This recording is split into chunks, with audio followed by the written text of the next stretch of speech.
This episode of Destructoid is brought to you by Netflix. Coming up on Destructoid, Black Ops 2 shows off the zombies. Assassin's Creed Liberation is AC in your pants because it's on the Vita, and PSN is offering big games digitally on day one. All that and more right now on Destructoid.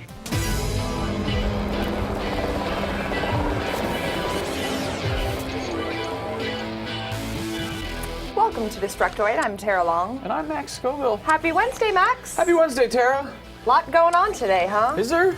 Yeah. We're busy with things. I know, it's a busy week. Secret Monday things. was busy, today's busy. We Things got the you don't know last about. juicy morsel of Black Ops 2 footage. Oh, I it's didn't know finally about been that. revealed. Tell us about that. Activision released their debut trailer for the zombies mode today. And it starts out a lot like the last trailer from last week, but thankfully this one has more than 2 seconds of gameplay in it. To clarify, that gameplay is about 2 straight minutes of zombies climbing onto buses and being shot in the head and lit on fire in various ways, all set to some really bitchin' guitar riffs, courtesy of a band named Avenged Sevenfold. See, I know things other than raps. I bet teenagers sure are excited about this game. Destructoid's Hamza Aziz got to play around with the zombies recently, and he was surprised to learn that the biggest change they're bringing is not a bigger world or 4 new characters or some newfangled gun type, but a full campaign with an actual story. Please, Max and audience, hold your cynicism until I finish, and then you can leave whatever mean comments you want to. The campaign is called Transit with a Z, and turns out that bus from the trailer actually plays a pretty big role. Anywhere from 1 to 4 players will be able to board the bus together and travel from map to map while killing zombies. You'll also be able to travel on foot if you're scared of driving or you've had too much to drink, I guess. And the game will present you with new challenges and rewards depending on which you choose. There's also going to be a survival mode, which will have a lot of the same maps from the transit mode, but reconfigured for wave-based gameplay. That's also going to support up to 4 players, and of course you'll be able to repeat those maps as many times as you want without, being forced to progress like in the campaign. On top of that, there's also a grief mode, or as Treyarch is calling it, 4Z4, which is basically the same thing as survival mode, except there's 2 teams of human players, so up to 8 players competing against each other and taking on zombies at the same time. So you won't be able to hurt or shoot the other team in any way, but there will apparently be some exclusive mechanics that you can use to screw the other team over, and then the winner is just whichever team is left standing. So, sounds pretty fun. They're also bringing back custom games, so you'll be able to control the different parameters or matches, or you can start on a specific wave if you want, and the game will adjust your points accordingly. Other changes they're making include improved matchmaking and stat tracking. They're adding map and mode-specific leaderboards, and new zombie types, new characters with dialogue, and of course, new weapons. According to Hamza, players will be able to scavenge the world for parts and then use those parts to build crazy futuristic weapons to obliterate zombies with, so that's always fun. They didn't actually show any kinds of weapons per se, but if you guys want more info, feel free to check out Hamza's full written preview over on Destructoid.com. We made up, so we're not in the fight anymore. Good. I don't. Not the sexy way, that's not what I meant. I get it, because you were fighting with Hamza. I wonder if you get to use little helicopters to kill the zombies. I don't think so. I didn't see any of that in the trailer. Hope so. I don't know. I really hope so. Perhaps. Anyway, with the steady flow of sequels we see coming down the video game pipeline, one of the questions that we gamers frequently ask each other is, should I play the earlier games first? And probably the biggest game posing that question this year is Assassin's Creed 3, which is technically the 5th game in the Assassin's Creed series, but because of this, a lot of people who were previously uninterested in the series are suddenly interested, and they're like, what should I do? I don't know what to do. Sure. Well, if you're one of these people, good news, sort of. Ubisoft has announced that they're putting out an Assassin's Creed collection this year. It is called Assassin's Creed the Ezio Trilogy, and it collects the Assassin's Creed 2, all of its DLC, and its 2 sequels, Brotherhood and Revelations. Now, since this is the Ezio Trilogy, the first game isn't included because that had Altair. But from what I've gathered, Assassin's Creed 2 and Brotherhood are really the ones that are most worth playing. I've been dabbling around in Brotherhood myself. Now, it's great to see, it's great of Ubisoft to release this game to get people really excited about their big sequel. Unfortunately, Assassin's Creed, the Ezio Trilogy, is being released on November 13th, which is 2 weeks after Assassin's Creed 3 comes out. So if you're trying to do catch-up there, it's not quite going to work. Also, it's a PlayStation exclusive, so that's kind of a bummer. On the bright side, all of the games are on one disc, and they have the very fair price of $39.99, which is $40 for 3 very large games and a pile of DLC, so that's not too bad. While we're on the subject of collections, now is a good time to mention that BioWare is releasing the Mass Effect trilogy for PS3, PC, and 360 this fall.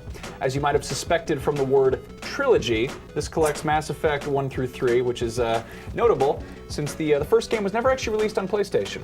The trilogy is going to be hitting 360 and PC on November 6th, with a PS3 version to follow sometime soon after. For PS3 owners who already have the second 2 games, worry not, Mass Effect 1 will be available as a standard PSN download. And a download, you say? Pretty cool. Maybe we'll talk about downloading things. Yeah, digital distribution, man. It's the future. Speaking of the future, apparently it's filled with Wii U's. GameStop has reportedly shut off pre-orders for this system due to overwhelming demand, which could mean a couple things. Could mean that 10 million people have pre-ordered one, or it could mean that 1 million have pre-ordered one and they just didn't make enough systems to meet demand. And actually, I heard a rumor that there's going to be very few systems available on launch day because apparently there was some problem with the manufacturing of the touchscreen. I don't know, that's just a rumor. Whether it's true or not remains to be seen, but if you are a GameStop Power Up Rewards member, which is a paying service, you'll still be able to add your name to the waiting list at your local store, or you can try pre-ordering from somewhere else. Toys R Us has this version, which is $420 and comes bundled with the Arkham City Armored Edition and Scribblenauts Unlimited. So I guess if you were planning on getting those games anyway. And if you're still on the fence about getting a Wii U, Nintendo has finally released their launch day lineup for North America, which contains 23 games, and I am sad to report, Max, does not include Funky Barn. I know you were really excited about Funky Barn. I wanted Funky Barn. It is included in the launch window, however, that's going to be between November 18th and March 31st, 2013. So that time period is going to add 29 more games to the roster, including some big ones like Mass Effect 3, Aliens Colonial Marines, Pikmin 3, Rayman Legends is going to be in there, a bunch more. And then games that will be available on day one include 2 first-party titles, surprisingly not many, New Super Mario Bros. U and Nintendo Land. Oh boy. If you can even call that a game. As well as a bunch of third-party stuff. There's Black Ops 2, Assassin's Creed 3, Darksiders 2, Zombie U. I'm not going to name all 23 of them, but you guys can check out the full list on Destructoid.com. It's all getting so real now, Max. It's almost here. Yeah, that must be less than 2 months away. I think they really wasted an opportunity by not putting the Mass Effect trilogy out on Wii U, because that would be like, hey, it's a complete thing instead of just the third part. Now, we also mentioned Assassin's Creed 3 there. On Monday, I talked about how cool that game is because it has Benjamin Franklin and tomahawks and raccoons in it, and how I played it last week. But I didn't get a chance to mention that I also played Assassin's Creed Liberation, which is the totally separate, unique PlayStation Vita version. With a woman. Yes, a lady. In Liberation, you play as Aveline, who's a wealthy French-African debutante and also an assassin. The game takes place in New Orleans between 1765 and 1780, which is sort of the end of the French and Indian War through the beginning of the American Revolution. In terms of story and how it ties into the whole Assassin's Creed universe, that's a little bit unclear, but we do know that Aveline's going to cross paths with Connor at some point, and apparently if you have Assassin's Creed 3 on the PS3, you get to play as him in the Vita version? I think that's a thing. Liberation feels simultaneously really similar to Assassin's Creed 3 or just Assassin's Creed in general, but at the same time, it is a totally new game. This is not like they took like some assets and scaled them down and made like a throwaway game. This is like a completely fresh new game. Obviously, there's some conceits to making a game on a handheld system, but in the case of Liberation, they're really pushing what the Vita's capable of. I think this is easily the best looking Vita game we have so far. It's actually running the same engine as Assassin's Creed 3. Combat in Liberation feels familiar enough, but Aveline and Connor are entirely different. Aveline has her own set of weapons. She's got a blow dart gun, a whip, and even a parasol gun, which I haven't actually seen in action. It's like a little cute umbrella that she can shoot people with. And then bam! Exactly, bam, shooting. There's also the combat, which we can see here. She's got like a sugarcane machete instead of a tomahawk. The combat on Liberation didn't feel quite as good as it does with a controller, but that's mostly because of the smaller buttons and sticks, but that's the kind of thing you kind of get used to. The visuals, however, are incredible, and the free running feels great. There's a whole element of deception, and you get 3 different costumes, sort of different personas you have. So Aveline can switch from sort of assassin outfit to slave outfit to debutante outfit and kind of go back and forth. Slave outfit? No, not really. Okay. No, that's awful. Well, no, they exist. Terrible. Can't ignore history. But each of these different personas will actually get separate notoriety levels. So you kind of have to, keep an eye on who's in trouble the most.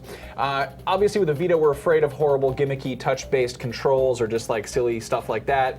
Liberation didn't beat me over the head with any of those when I was playing. You can use the touchscreen for map navigation and for selecting weapons, like we just saw on the screen there. And apparently, if you tap the rear screen, you could pickpocket people, which I thought was rather clever. We've got all of Assassin's Creed 3 videos over on Rev 3 Games right now in one nice handy playlist. We'll try and add that in an annotation for you, and I would recommend very much checking it out because I talked to lots of nice people about these games and have the powdered wigs and the raccoons and things. I'm excited for it. Speaking of video games, why don't we thank our sponsor? I like that idea. Max and I may talk about video games for a living, but believe it or not, we have lives outside of gaming's. Ones that inevitably include lots of junk food and television, or in your case, movies. You like the movies. See, that's the beauty of Netflix. You can use devices you already own, like your gaming console, phone, tablet, home computer, whatever, to stream unlimited shows and movies anywhere in your house. Well, anywhere with internet access. Better yet, Netflix is offering all Destructoid viewers their own 15-day free trial. Just head over to netflix.com/Destructoid and sign up now. And remember, Netflix is also available in the UK and Ireland, so you guys over there can get in on this deal as well. Just visit netflix.co.uk/Destructoid if you're in the UK, or netflix.ie/Destructoid for those of you in Ireland. It's wonderful. It does. It supports our show too. It does. Everything is on the internet these days. You can watch TV and movies. You can order a pizza. You can see pictures of cats and naked ladies. Well, jeepers, if only somebody would put the video games on the internet too. Oh wait, they have that. And now Sony has that too. Sony's got some good news for people who hate physical media and or like watching things download gradually. PSN Day One Digital will allow users to download digital versions of big games the same day that they're available at retail. This is going to be starting on October 2nd with Resident Evil 6 and NBA 2K13. That doesn't sound right. I think they should have stopped at 12. This continues through October with the following games being released the same day as their physical counterparts. You've got Dishonored, Doom 3 BFG Edition, 007 Legends, Medal of Honor Warfighter, Need for Speed Most Wanted, and Assassin's Creed 3. That's a lot of games. Now, in spite of these being digital versions, they are exactly the same price as retail. PlayStation Plus members will get PlayStation Plus, not plush. If you're a stuffed animal, don't do the PlayStation. Get 10% off if they pre-order, and $6 off a $60 game is really not a whole lot to write home about. However, you don't have to write home because you'll be home. You don't have to go to the store, which I guess is cool. And that's also because you're downloading things. It's probably better for the environment. Yeah. Because there's no plastic things. That's right. Go Planet Earth. Yeah. Speaking of the downloads, did you know that you can get the video games on your cellular telephone? It's true. Actually, Ubisoft just released their first made-for-mobile Rayman game last week. Yeah, I love Rayman, you guys. It's called Rayman Jungle Run, and it's a runner game set in the Rayman world. It's amazing. I'm so in love with it. I reviewed the game over on App Judgment, which is another fine Revision 3 program featuring a redhead, much like myself. If you guys care to watch my review, you can find that over on youtube.com/appjudgment. The game is $2.99 on iOS. It's going to be out on Android tomorrow or tonight, depending on where you live, at 1 a.m. Pacific time. And it's honestly one of the best mobile games that I've played this year. So really, just go buy it. It's awesome. And that about brings today's episode to a close. Yeah. I'd say if you like us and if you like Twitter, then you should go follow us on Twitter. I am Tara Longest. He is Max Scoville. And you should follow Detoid Show too, since you like the show. They make us say guessing, that. Yeah. But I mean, it's handy if you like keeping up to date with the things that we do. Look at the little robot, he's got brownies. Speaking of the show, we're going to be back here on Friday for another live show that's kicking off at 3:30 p.m. Pacific Daylight Time right here on youtube.com/Detoid. If you visit that page at 3:30 and we're not here, don't panic, we're probably running late. It takes me like an hour to do my hair. It's I have true. to watch like 2 whole episodes of Dragon Ball Z to get it to look like this. And then the bathroom smells all funny. Yeah, it's weird. Anyway, See you guys on see Friday. you then.